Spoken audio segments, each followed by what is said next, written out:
Very excited to talk to this young man.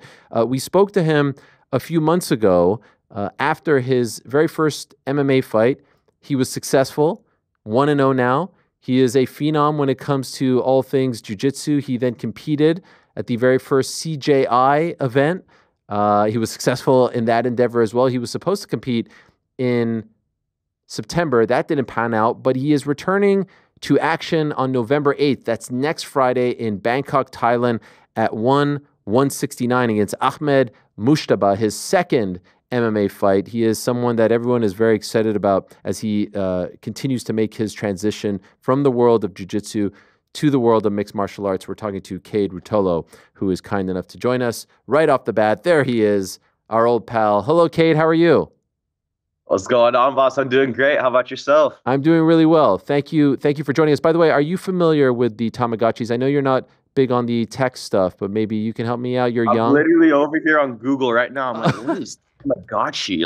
Like trying to figure it out. Wait, fill me in. I'm new. Oh, it's like a little thing and it's a pet and you actually have to take care of this pet. And if you don't, if you neglect it, it will poop everywhere. It will cry and then it will eventually die. Like it's teaching kids how to actually take care of a living, breathing thing. It's not just a toy that you can just put away. So a lot of hard lessons being learned over here. I hear that. That's crazy. Yes. Very go get one yourself and see how it is, and perhaps I might have to. I might have to. Well, great to talk to you, my man. Before you head out to Thailand for your second MMA fight, I do want to ask you about a ton of things. But first, you were supposed to compete in September, and I think you're battling a labrum issue, perhaps two labrum issues, which we heard about with Sean O'Malley. He had to go under the knife. Is that why you didn't fight against Musumeci back in September? Yeah, more or less. You know how it is in the sport that we do. If it's not one thing, it's another. So yeah, just that's been the battle this year. Just trying to keep my body as healthy as possible. Same thing with my brother, and yeah, dealing with the labrums. Trying to keep it on the low, but it's pretty much out there now. So yeah, I got a torn labrum in each hip, but I fought that last competition on it, and it doesn't feel good, but you got to do what you got to do. So, and by the way, I hope you don't feel like I was blowing your spot. I've seen interviews where you talked about it, so I hope that that's okay. Yeah, no worries. O'Malley did go under the knife, and I heard you say that you're debating. You can treat it, I think stem cells, things like this, or you could go under the knife. At what point, like, do you think it's inevitable you'll have to go under the knife, and why not get it over with now as opposed to later? Yeah, I've talked to a couple different people who've done the same injuries, and it's funny because the two people told me to do two completely different things. So I'm kind of torn between both. Someone was telling me just get the surgery now. It's a year recovery or whatever it is, but just get it done now and you won't have to get it done later. And then another person was telling me, because mine are just partial tears, that, with stem cells and just resting it, recovery, PT, you'll be able to get that hip, like new again. So obviously, if I can, not take that year off, that would be amazing. So that's kind of where I'm trying to lean towards right now, as long as it doesn't tear all the way through. How much pain are you in when you compete? It's just certain positions, So if I'm just like, in place in my stance, whatever, I'm not really feeling it. It's just certain, when my hip starts to do like weird angles, things like that, that's when I really start to feel it, If I felt like it was hindering to a point where it was to really hinder my performance, I probably wouldn't be taking the match. It's been getting better and better and better. If it was like 3 weeks ago, I definitely would have been fighting. But with every day, I got a strong team around me as far as chiropractors, PTs, all that. So every day it's getting better. Is this just like a wear and tear thing from all the years of jiu-jitsu? I reckon so. I've always had pretty stiff hips. I think jiu-jitsu, that's one of the first things it targets is your hips. And aside from that, my last MMA fight, I was throwing a lot of kicks, and I think I did my right labrum tear probably right before my last fight, because there's about 3-4 days, a week and a half before that fight where I couldn't even walk. It was pretty rough. So wow, yeah. Have you ever had surgery? Never. That's also why I'm trying. I don't know how I've gone this far without it. So I'm knocking on wood over here, but yeah, trying to keep that going. Since we last spoke, it was actually on the show. The day you came on, the news came out that you were going to go the CJI route and not the ADCC route. And since you have competed and you were successful, you won the $1 million. And so congratulations on that. What was the experience like? And how would you compare it to your experience in the world of ADCC? Yeah, it was an amazing experience. The main difference really just, all the lights, the crowd, all that kind of, it always feels the same. The main difference I would say was that pit right there. Competing in that pit for the first time was definitely a heck of an experience. And my brother and I, honestly, I got 1 hour drilling session in a pit, half a pit. But beside that, we basically gotten zero training. My brother had gotten zero training in the pit. So our first time being in there was competing in there really. So it was definitely a learning curve, and how much different it is to like a regular wall was definitely a big learning curve for us. But yeah, extremely relieved to get the win, and super stoked. My hips weren't stoked on me for sure, but Oh we got man. it done. And so like what were the adjustments that you had to make or had to learn about when comparing the pit to just, regular mats? I'd say the main thing is, like a cage or even a ring, there's more so of like a 90-degree angle. So whenever you're getting pushed upon it, it's Mm. easy to stay upright. With that pit, if you have any sort of backward momentum, if you're pressing your opponent forward, there's almost, unless they jump onto the wall and try something off of it, there's almost no way to stay upright. So you pretty much end up just falling over, and it makes it for that. If you kind of just beeline it towards your opponent, it's very difficult to stay upright if you're running into that wall. So it's just a variable, and also getting up, it's so much more difficult, right? When you have a 90-degree angle, you kind of back your back up to it and work up the wall. With that pit though, the 45, if you're against that wall, you're not getting up, unless you maybe find a way into that little corner groove. So a lot of little tweaks that are a lot different than a 90-degree for sure. Overall, in terms of the production, the event, just how it all ran, how would you compare it to ADCC? First time for them, there was a lot of attention, same weekend, same city, head to Right. head. Craig's a big troll. He's poking the bear. How was the experience? It was amazing. One thing that when you're talking like jiu-jitsu competitions, of course, because it's obviously never going to be as exciting as something like MMA, right? The one thing I always try to take away is the crowd's reactions, and the 2022 ADCC. That's why it was a really special moment for me. The crowd is going crazy. It was really cool to see the fans digesting what they're watching. But I felt the same thing here at this last CJI. You hear all the hoots and hollers, people screaming. They're all day events, from morning till afternoon. So for people's attention spans to be actually entertained for that long of a period of time is, they're doing something right. Of course, you made history at that 2022 event, just 19 years young, becoming the youngest ADCC champion. Was it weird for you to be in the same city, same weekend, and not competing at ADCC? For sure, for sure. It was definitely like a bittersweet thing. ADCC's been around since the 90s, since before I was born, right? And it's always held the most prestige. So mentally I'm always kind of prepared. All right, every 2 years we have ADCC.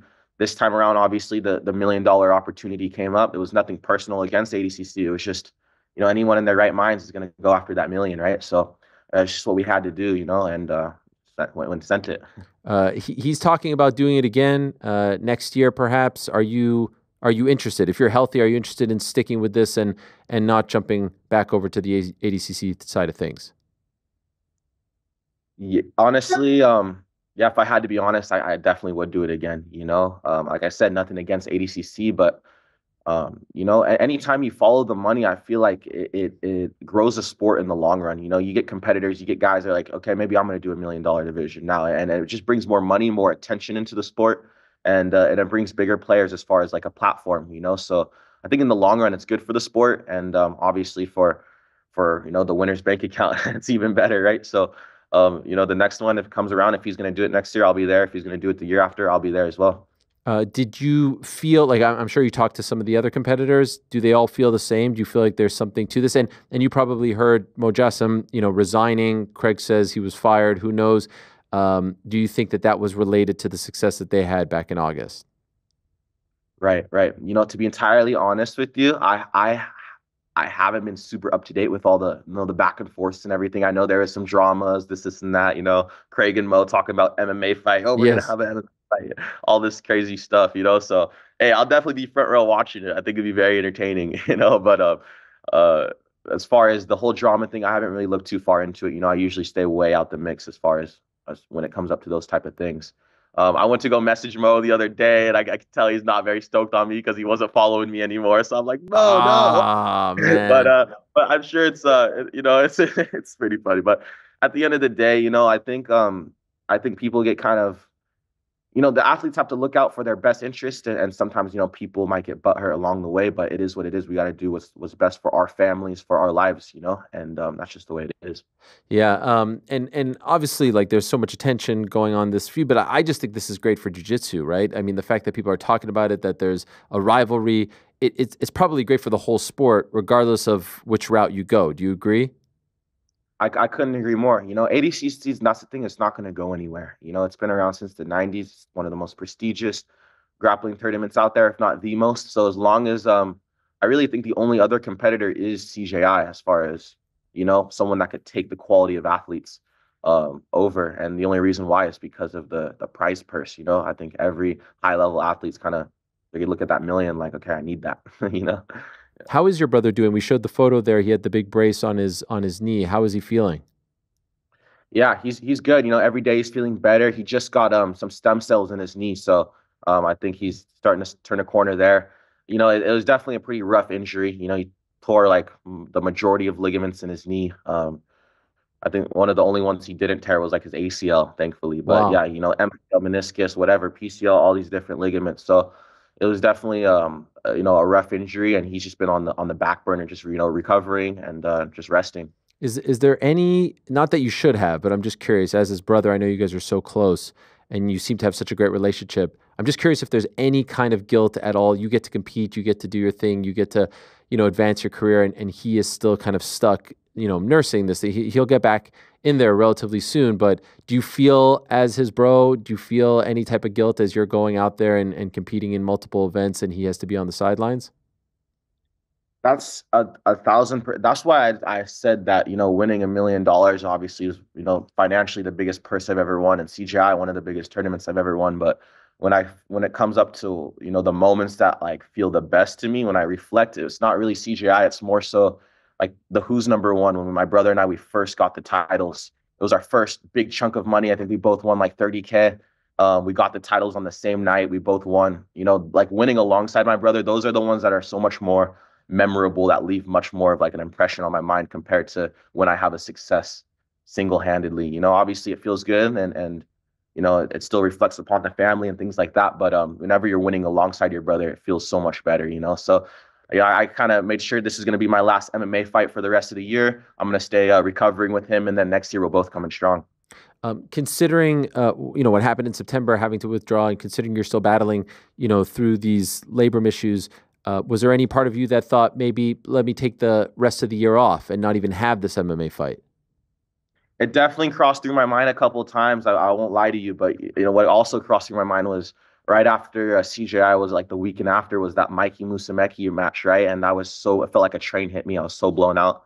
I had to pull out of that one and reschedule that for next year. So, you know, I was like, I can't pull out back to back. There's just no way, and this is something that's kind of been in the works since the beginning of the year, right? So I was just like, just got to suck it up, get this last one done, try to finish him fast, and then, focus on next year. Was one upset when you had to withdraw? Of course, they weren't stoked. Yeah. It was something, Chachi knew how big of for the jiu-jitsu community, how big of a match that one was. It surprised even myself. I thought it would be a cool matchup, but there were so many people thinking like, oh, this is going to be the craziest matchup I ever could have thought of. And I was really surprised to see all that feedback. People were saying, oh, I think this matchup could change jiu-jitsu. I was like, there's a lot of hype on it, so I was obviously super bummed to have to pull out, but I'm definitely looking forward to getting that one next year. Would have loved to run it back this year again, maybe even, but I think Mikey's he's injured himself too, going through some health problems. So next year when we're both healthy, we'll get that match going again for everybody. You guys are huge stars, and you're very likable, and you're very unique, and you're people that are like, it's very easy to follow along and be drawn to you and be emotionally invested in your story and his story. He's a unique guy with a unique character in his own right. So I'm not surprised. I am wondering though, as you mentioned that, and you also mentioned, sending or trying to send Mo a message. Are you still doing the no phone stuff, or very little social media, very little phone? We talked about that. I was very impressed with your ability to stay off, especially as a youngster. Are you still successful in that regard? it's I was saying it last week. It's like that's why my manager hates me. I finally called him yesterday. I was like, after all day, he's trying to get a hold of me. I was, training, doing whatever priorities. He's like, bro, tomorrow, Ariel Helwani, just please be there. I'm like, of course. Yeah, I've just been trying my best to stay off of it, and that's just it keeps me the happiest, keeps me the most focused.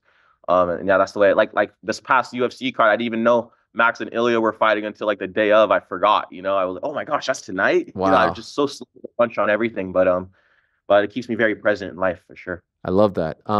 This opponent that you're fighting next Friday, Ahmed Mujtaba, is a lot more accomplished than your first opponent, right? He has almost 15 pro fights. Your first opponent, Blake Cooper, 4. This seems like a step up in terms of competition. He's competed against the likes of Sage Northcutt in the past as well. Did you know about him? Had you heard of him? And obviously now you've probably done a bit of research. What do you think of him after learning about him? Yeah, the only time I've seen him fight in person was that Sage Northcutt fight. I was there in Denver for that card. I know he's got a solid straight right down the middle and a decent uppercut. He's knocked a couple people out on the one platform. I'm definitely not taking him lightly. I think he's a brown belt on the ground. So, he's got some weariness when it comes up to jiu-jitsu, but I think his strengths are gonna lie on keeping it on the feet and trying to knock me out. I think that's gonna be his best bet. With that being said, I've watched a little bit of film, not too much, a couple of matches. I like to see what my opponents are good at, but I don't like to, watch it too much and become obsessed with what they're good at because I'm more focused about what I'm going to hit in there, right? So just like to see what he's good at is his main 2 or 3 punches, and yeah, Are ready you for him. are you still training with the great Eric Paulson? That's right, yes, sir. So probably headed down there tonight. Just Eric Paulson and Tyler Wombles, my 2 main coaches for MMA, and I'm super super pleased, super happy with them. And the first time we talked about how you're so successful in MMA, and that was even before the Craig Jones Invitational, where like people in your position sometimes don't want to go to MMA, they don't want to get punched, and it seemed like you had a genuine passion for mixed martial arts. You told us about your grandfather, who was a big fan, who introduced you to it, and who probably wouldn't be too happy with you fighting, but would obviously be supporting you because he introduced you to all of this. And I saw an Right. interview with you and MMA Junkie recently where you said that you were kind of like, for lack of a better word, and correct me if I'm wrong, sort of struggling with what your legacy would be in martial arts. And then you found God, and through that process, it really made it crystal clear in your mind that MMA was the way to go. Is that an accurate summary? I know it's probably a lot deeper than that, and I'd love to ask you about that, of kind of what happened earlier this year. Absolutely, yeah. So it's crazy because my brother and I both kind of in the same. We always find everything together. It's the trippiest thing. But yeah, at the beginning of this year, obviously I hadn't made my MMA debut yet. Was just a full jiu-jitsu guy. Even though I loved fighting, I loved martial arts. As far as what I was accomplished, was just all jiu-jitsu, and I had all these upcoming tournaments, right? The CJI possibly or ADCC, whatever it may have been, super fights, all these things, and I was super excited to go knock all of it out. But at the same time, too, I was really just sitting there thinking back as far as, when I'm done with all of this, what do I want my legacy to be known as? You know what I mean? There's so many fighters, guys, for me, like one of my favorite guys who just left an unreal legacy was Nate Diaz always. I just love the way that, I love the way he fought. He's, however many top 10 guys he's fought and put on just, performance of the nights. And I was just really thinking about a legacy standpoint. What I want to be known for? And for me, I wanted to be known for not just being a jiu-jitsu guy, but being, one of the best martial artists of all time. I was a big fan of Cejudo for the fact he went from wrestling to MMA, and if you could accomplish all these different things, I think it's amazing, So that's really my goal now is, I feel like I've climbed to the top of the mountain in jiu-jitsu and I've been holding it down right there. And I feel like, MMA is a whole separate mountain to climb, but I know I have the capabilities and the abilities to do so. And that's what I want to do. I guess I'm wondering at 21, and that's how old you are right now, correct? There aren't a lot of 21-year-olds, young men who are thinking about their legacy. They're just kind of, as you say, in the moment. And I understand there's a difference between thinking about your legacy and being on your phone, but why are you even worried about that? Why are you thinking about that? Why are you, as opposed to being like, what can I do this month, this week, this year? Why do you feel like you needed to search for what your ultimate legacy is going to be in martial arts? Because it was something, like I said, beginning of this year that I'd never really even thought about, but I feel like the way I've always operated is I always, sounds cringy or whatever, but like in a sense where you shoot for the moon and maybe you'll land on a star, right? Mm. Every single one of my goals is as high as possible. I didn't start doing jiu-jitsu and start doing jiu-jitsu every day to become top 10 in jiu-jitsu. I did that to become the best in the world at jiu-jitsu for my weight. And I feel like the most humble way possible, I've kind of, climbed that mountain in jiu-jitsu. So now it's just to do so in MMA. I think more so about just the legacy. I really do believe I can be the best. If I feel like I can be the best, I'm going to get there. If I felt like I could be the best in surfing, I tried in surfing. I'm just realistic with myself. I'm not going to get there. But I really do genuinely believe that I can get to the #1 spot in MMA, and I'm going to get there. Do you think there will be a point in time where you will just completely leave jiu-jitsu and go all in on MMA? I don't think there'll be a time where I completely ever leave jiu-jitsu, but when we're getting to a time where we're, getting closer to fighting for the title, probably just put jiu-jitsu on the back burner a little bit as far as competitions. I definitely want to stay training jiu-jitsu the same way I've always trained jiu-jitsu. It's the A game when it comes up to my game, right? My go-to. So I never want to lose that, the essence of what I'm known for, what I have, my best part of me. But at the same time, I definitely know that, as we start getting closer to the title and things like that, it's going to be really taking everything I have in the MMA realm, So definitely want to keep training jiu-jitsu, of course, to complement my MMA. But as far as competing jiu-jitsu, maybe just once a year, the biggest ADCC or CGI or whatever that may be. Not to look past November 8th, but have you already set like what your goals, what your schedule will be like come 2025? What do you like by the end of 25? Where do you want to be? Just undefeated in MMA. That's the main thing. I just want to keep the fights coming, and I just want to keep knocking them down. That's my goal.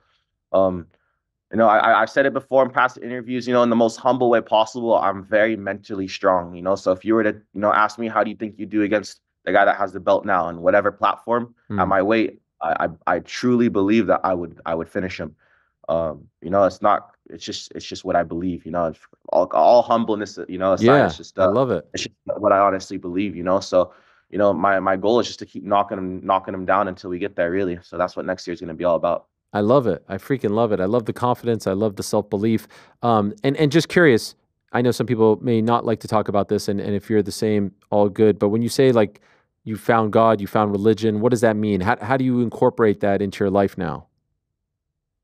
Absolutely. Well, at first, like kind of going back to that first question you asked, it gave me a lot of clarity in a sense. Remember where I was saying I just didn't really exactly know if I wanted to, be the best jiu-jitsu guy or start MMA or even, start, become I've always had the Olympic gold wrestling medal on my mind. It sounds crazy. Wow. It sounds crazy. I've always had, these different goals in my mind. So I was really just kind of lost. And so that, finding God, I felt like gave me a lot of clarity in a sense where, why not do everything, and take it step by step, time at a time again. And whenever you're feeling the most beaten down, the most roughed up, that's when you should really start giving the most hope. And I feel like whenever I was feeling the most down, beaten up, it was when I had the least hope, you know what I mean? And so with that kind of my whole mindset changing in that regard, and then also knowing that it doesn't really matter the result, whether it is a win or a loss.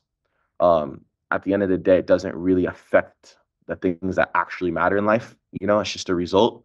That really helped me a lot too, because, at the end of the day, all that matters is family, the man up above and things like that. So really, I just feel like I'm not really fighting for myself anymore. I'm more so fighting for the people around me. And it just takes a lot of the pressure out of it, I feel like. Are you saying 2028 Olympics? We're going for wrestling? LA? You never know. I talk to my brother about it all the time. My brother and I, we like to talk about it because we've dabbled in wrestling. Little high school wrestling classes growing up. We feel like we have very strong wrestling. We could wrestle with very high level wrestlers, and we've never focused on it. So we were like, man, imagine if we focused on wrestling for like 2 years straight. I feel like we could Wow. wrestle.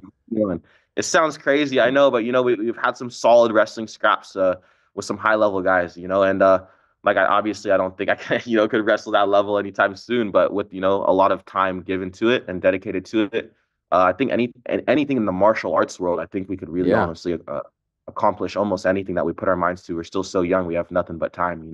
I've always wondered, why isn't jiu-jitsu in the Olympics? And you would know better than I. Is there any type of push to make it happen? It's a great question, and there's all these sports that are in the Olympics, and then jiu-jitsu's not in there, Some right? There's wacky so sports, man. I was there. Breakdancing this summer. Like, come on. How's that in there and not just 3-on-3 basketball? Like we got flag football coming in 2028. We've had ballroom dancing. How is jiu-jitsu not in there?